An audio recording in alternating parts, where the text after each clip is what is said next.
Hello guys, welcome back to my YouTube channel Ghumakkad Sunny. और स्वागत है आपका एक नए थाईलैंड ब्लॉग में। और आप सभी लोगों को बहुत दिवाली की बहुत बहुत शुभकामनाएं।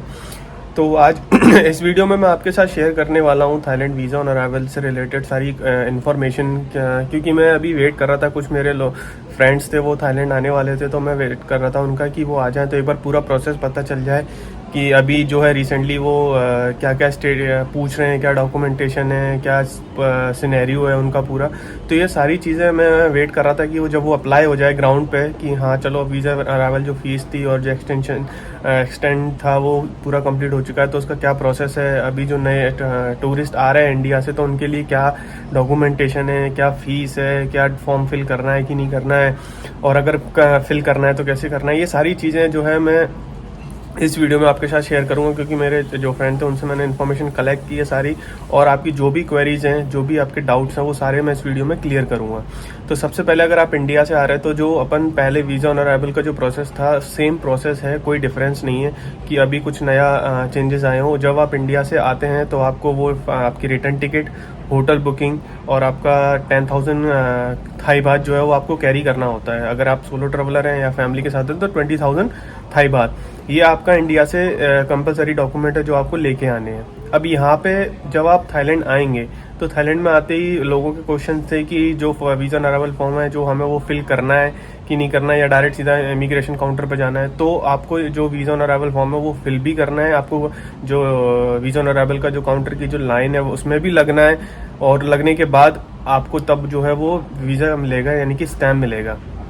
ऐसा नहीं है कि आप डायरेक्ट एयरपोर्ट पे आए, एयरपोर्ट से फ्लाइट से निकलते ही डायरेक्ट सीधा आप इमिग्रेशन में चले गए तो और आपको स्टैम्प मिल जाएगी, क्योंकि स्टैम्प जो है वो वीज़ा ऑन अराइवल वाले काउंटर पे ही मिलेगी। इमिग्रेशन पे तो सिर्फ आपका फ़ोटो और आपकी फिंगरप्रिंट्स लिए जाएंगे, और आपसे 2-3 क्वेश्चन भी कर सकते हैं, रिटर्न टिकट कहाँ है, आपकी होटल बुकिंग, ये सारा। वीज़ा ऑन अराइवल काउंटर पे क्या है, अभी जब आप अगर इंडिया से आएंगे तो आपको एक तो चीज़, सबसे पहली चीज़ है वीज़ा ऑन अराइवल फॉर्म जो है वो फिल करना होगा, जिसमें वही फ़ोटो, आपका एड्रेस, पासपोर्ट नंबर, क्या कैसे आए हैं, लैंड या बाय फ्लाइट नंबर, कैसा टूरिस्ट और पर्पज़ क्या है, आपका विजिटिंग जो भी है वो आपको मेंशन करना है। प्लस आपका होटल बुकिंग, उसमें होटल बुकिंग आपकी फर्स्ट डे की होगी, जो आप जिस होटल में आप स्टे करने वाले फर्स्ट डे, तो उसकी बुकिंग होगी वहाँ पे। और आपका रिटर्न टिकट, ये वैसे वो डॉक्यूमेंट मांगते नहीं, सिर्फ आपका पासपोर्ट और वो जो वीज़ा ऑन अराइवल फॉर्म है वो। तो ये दोनों फॉर्म जो है वो आप अटैच करके उन वीज़ा काउंटर में दे दोगे तो वो आपका स्टैम्प लगा देंगे।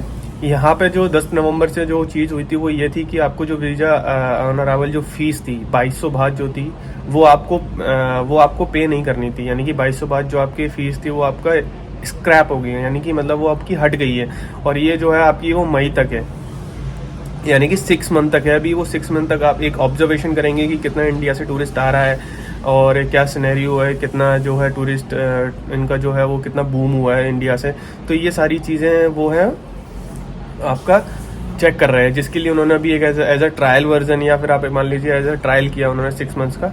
इससे पहले भी उन्होंने 1 ईयर का किया था, पूरा 1 साल के लिए, जिसमें भी आपका सेम प्रोसेस था, वही था। वीज़ा ऑन अराइवल फीस जो थी वो फ्री हो गई थी, आपको कोई वीज़ा ऑन अराइवल फीस नहीं देनी थी। प्लस आपका जो 15 डेज जो वीज़ा ऑन अराइवल मिलता था हमें, वो 30 डेज का कर दिया था।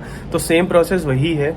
आप इंडिया से आ रहे हो तो आपको इंडिया से फॉर्म भर के लाएं। मैं अपने डिस्क्रिप्शन में लिंक डाल दूंगा, उस फॉर्म का आप डाउनलोड करके उस फॉर्म को आराम से फिल करके ला सकते हैं। इंडिया से ही फोटो वोटो पूरा सब कुछ सारी डिटेल फिल करके ला सकते हैं, जिससे कि आपका टाइम जो है वो सेव हो जाए। एयरपोर्ट पे आप डायरेक्ट फ्लाइट से निकलते ही सीधा आप वीज़ा ऑन अराइवल का जो काउंटर है उसकी लाइन में लग जाएं। क्योंकि वहाँ पे क्या होता है कि जब इंडिया से फ्लाइट आती है, बहुत सारे लोग जो होते हैं वीज़ा ऑन अराइवल की लाइन में होते हैं। और प्लस उस टाइम पे आपकी डिपेंड करती है कि और भी फ्लाइट्स अगर कनेक्ट आ रही हैं तो वो सारा क्राउड जो एक साथ हो जाता है। तो उससे बचने के लिए आप वीज़ा ऑन अराइवल जो फॉर्म है वो आप इंडिया से ही फिल करके लाएं। सारी डिटेल, फोटो वोटो, सारा पूरा नाम, नंबर, एड्रेस वेड्रेस, सारा सब कुछ आप इंडिया से फिल करके लाएं। डायरेक्ट सीधा वीज़ा ऑन अराइवल काउंटर में जाएँ और वहाँ पर जाके अपना पासपोर्ट और वीज़ा जो है वो दे दें। और यहाँ अभी एक चीज़ और है, जैसे कि आप वीज़ा ऑन अराइवल में जब जाएंगे काउंटर पे, तो वो अभी आपसे कोई भी क्वेश्चन वगैरह नहीं पूछ सकते। अगर आप उनको थोड़ा सा डाउट हुआ, जैसे कि आप फ्लाइट से बाहर निकलते, तो बाहर निकलने के बाद 4-5 इमिग्रेशन ऑफिसर खड़े होते हैं इंडिया की फ़्लाइट से। स्पेसिफिक इंडिया की फ़्लाइट जब आती है तो हमेशा 4 से 5 इमिग्रेशन ऑफिसर फ्लाइट के एंट्रेंस एग्जिट गेट जो होता है ना, जैसे निकल के बाहर आते हैं अपन एयरपोर्ट के अंदर, तो वहाँ पर ही खड़े रहते हैं। वो सिर्फ ऑब्जर्व करते हैं कौन कैसे क्या कैसा दिख रहा है, क्या है, उनको थोड़ा सा डाउट होता है तो वो उसको साइड में कर लेते हैं। ऐसे 3-4 लोगों को साइड में करके फिर उनसे वो पूछताछ करते हैं कि आपका ये दिखाइए, वो दिखाइए। वैसे कुछ भी नहीं है। जब आप फ्लाइट से निकल रहे हैं तो कॉन्फिडेंस रहिए, नॉर्मल रहिए, ऐसा नहीं मतलब हेजिटेशन और थोड़ा डरा डरा सा नहीं रहना चाहिए। आप आराम से नॉर्मल आइए, कोई दिक्कत नहीं है। आके काउंटर पे जाके आपका सीधा फॉर्म दे दीजिए और पासपोर्ट दे दीजिए, वो आपको वीज़ा दे देंगे। कोई आपसे ना क्वेरीज है, क्योंकि इस समय वो ज़्यादा क्वेश्चन एंड क्वेरीज वगैरह नहीं कर रहे हैं। पासपोर्ट लेते हैं, स्टैम्प देते हैं और जाने देते हैं बस। और जो अभी सेकंड चीज़ है वीज़ा जो है वो आपका 30 डेज़ का मिलेगा। यानी कि पहले जब हम आते थे तो हम सिर्फ 15 डेज़ ही स्टे कर सकते थे थाईलैंड में, बट अभी जो है वो आपका 30 डेज़ का हो गया। यानी कि आप 30 डेज़ थाईलैंड में स्टे कर सकते हैं। और स्टे करने के बाद अगर यहाँ पे भी एक चीज़ है कि लोग पूछते हैं कि हमें वीज़ा ऑन अराइवल जो है वो हम अपना फ्लाइट एक्सटेंड करवा सकते हैं या रीशेड्यूल कर, तो आप करवा सकते हैं। जैसे आपने अगर आपकी फ़्लाइट टिकट 7 डेज़ या 10 डेज़ की है, बट आप जो है वो थोड़ा और स्टे करना चाहते हैं, थोड़ा और एक्सप्लोर करना चाहते हैं थाईलैंड को, तो आप अपनी फ़्लाइट को रीशेड्यूल भी करवा सकते हैं। क्योंकि वीज़ा आपका जो है वो 30 डेज़ का है, तो उसकी कोई टेंशन नहीं है। आप आराम से 30 डेज़ स्टे करके जा सकते हैं। वो इमिग्रेशन काउंटर पर लौटते टाइम पे आपसे कुछ भी नहीं पूछेंगे ना, आपका कि आप इतना टाइम क्यों रुके, कैसे, जो भी है वो कुछ भी नहीं पूछेंगे। तो ये जो चीज़ थी वो आपके डॉक्यूमेंटेशन प्रोसेस, आपका फीस 10,000 थाई बात। लोग बहुत सारे मेरे पास कमेंट आता है कैश से रिलेटेड कि सर हम जो है वो कैश लाना ज़रूरी है या USD लिया या बैंक स्टेटमेंट दिखा दें। तो क्या होता है कि जब अपन इंडिया से आते हैं तो सबसे पहले तो वो यही चेक करते हैं इमिग्रेशन काउंटर पे। वो उनका डिपेंड करता है कि उनका मूड है कि किस टाइम पे क्या कर लें। तो 10,000 थाई बात अपन को कैरी इसलिए करनी चाहिए कि जैसे आप इंडिया से आएंगे तो आते टाइम आपको सबसे पहले तो अभी तो वीज़ा अराइवल जो फीस है वो फ्री होगी, वरना वो आपको वीज़ा फीस जो है वो थाई बात में ही पे करनी होती है, ना कि आपका USD में या INR में। वो सिर्फ थाई बात लेते हैं, तो उसके चक्कर में भी आपको थाई बात कैरी करने होते थे। उसके बाद फिर आप जब एयरपोर्ट से निकलेंगे तो एयरपोर्ट से निकलने के बाद आप ATM से निकालोगे या फिर आप USD को एक्सचेंज करवाओगे, तो बात वही पड़नी है। आप इंडिया से करवा के ला के आ जाए आपके लोकल एरिया में, जो भी आपका सिटी है वहाँ पे। करंट डिफरेंस ज़्यादा नहीं आना है। अगर आपको ज़्यादा अमाउंट कैरी करना है तो जैसे 10,000 से ज़्यादा, तो आप USD कैरी करके लाएं। USD आपको ऑल ओवर वर्ल्ड में आराम से एक्सचेंज हो जाएगा। अगर आप रिटर्न भी जा रहे हैं तो भी आपके पास USD है, तो उसकी प्राइस अच्छी मिल जाएगी आपको। तो कैरी करके लाएं। उससे क्या होगा कि जैसे आपको ट्रांसपोर्टेशन का, जैसे आप एयरपोर्ट से आओगे तो टैक्सी करोगे या फिर आप BTS या स्काई ट्रेन जो भी लोगे या तो उसको में पे करना पड़ेगा। तो आप ATM से विड्रॉ करने से अच्छा थोड़ा कैश आपके पास होगा, तो वो आपके लिए बेनिफिशियल है। इसलिए आपको एटलीस्ट 10,000 तो थाई बात कैरी करके लाएं, जिससे थोड़ा ट्रांसपोर्टेशन का 2-3 दिन का थोड़ा वो हो जाए। क्योंकि ATM से जब आप विड्रॉ करोगे वन टाइम, या चाहे आप 2,000 करो, 3,000 करो, चाहे 5,000 करो, तो आपका 220 थाई बात आपका पर ट्रांजेक्शन आपसे वो चार्ज करते हैं। चाहे आपका कोई भी अमाउंट हो जो भी आप विड्रॉ कर रहे हैं, तो अगर आप ATM से भी विड्रॉ करते हैं तो एटलीस्ट कम से कम 5,000 या 10,000 करें, जिससे कि चार्ज जो है वो आपका एक बार का ही कटे, बार बार ना करना पड़े इसलिए। और क्रेडिट कार्ड है तो आप वो भी यूज़ कर सकते हैं। यहाँ पे master card, credit card mostly ज़्यादा यूज़ होता है। यहाँ की रूपे, वीज़ा, ये सारे कार्ड जो है वो बहुत रेयरली ऐसे कि वो आपका चल जाए। तो ये है information about Thailand visa on arrival के रिलेटेड। अगर आपकी फिर भी कोई क्वेरी है या आपका कोई डाउट है कि अभी डॉक्यूमेंटेशन से रिलेटेड या फिर आपका बुकिंग से जो भी है आपका, वो आप मुझे कमेंट करके पूछ सकते हैं या मेरे इंस्टाग्राम पे मैसेज करके पूछ सकते हैं। मैं आपका सारे क्वेश्चंस का रिप्लाई कर दूंगा, जो भी आपका डाउट से कन्फ्यूज़न होगा। और थाईलैंड में अभी इस टाइम तो सीज़न भी स्टार्ट हो गया, उनका जो मेन सीज़न होता है। जैसे कि अपने इंडिया में फेस्टिवल सीज़न स्टार्ट होता है, तो यहाँ पे भी इनका फेस्टिवल सीज़न है, प्लस न्यू ईयर वाली है, तो थोड़ा टूरिस्ट जो है वो बहुत ज़्यादा आने वाला है, क्राउड जो है।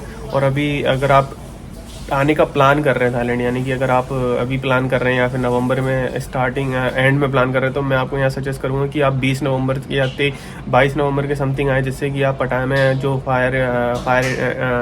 पटाया इंटरनेशनल फायर फेस्टिवल जो होता है वो आप देख सकें। वो काफ़ी अच्छा होता है यहाँ का, आप उसको इन्जॉय करेंगे। तो पटाया के अंदर बीच पे जो है तो आप वो भी देख सकते हैं। प्लस यहाँ की न्यू ईयर है वो भी काफ़ी अच्छी होने वाली है। तो अगर आपको इस नवंबर में आने वाले का प्लान कर रहे हैं तो आप थोड़ा डेट को एक्सटेंड करें, कि जिससे कि आप वो फेस्टिवल है वो आप भी देख सकें। जैसे लोईकाथोंग फेस्टिवल है तो वो भी 27 नवंबर या 26 नवंबर का है, तो वो भी इंजॉय कर सकते हैं। और हाँ, 4-5 फेस्टिवल हैं वो अभी जो इस नवंबर और दिसंबर में आते हैं इनके, तो इस समय इनका जो है सीज़न थोड़ा पीक रहता है, इसलिए इन्होंने जो है वो इंडिया का वीज़ा ऑन अराइवल फ्री कर दें। और अपने इंडिया में क्या होता है कि इस समय छुट्टी होती है, जैसे दिवाली की छुट्टी हो गई, क्योंकि नवंबर के मंथ में बहुत सारे हॉलीडेज़ होते हैं, तो इसलिए उन्होंने सोचा कि चलो इंडिया का टूरिस्ट आएगा।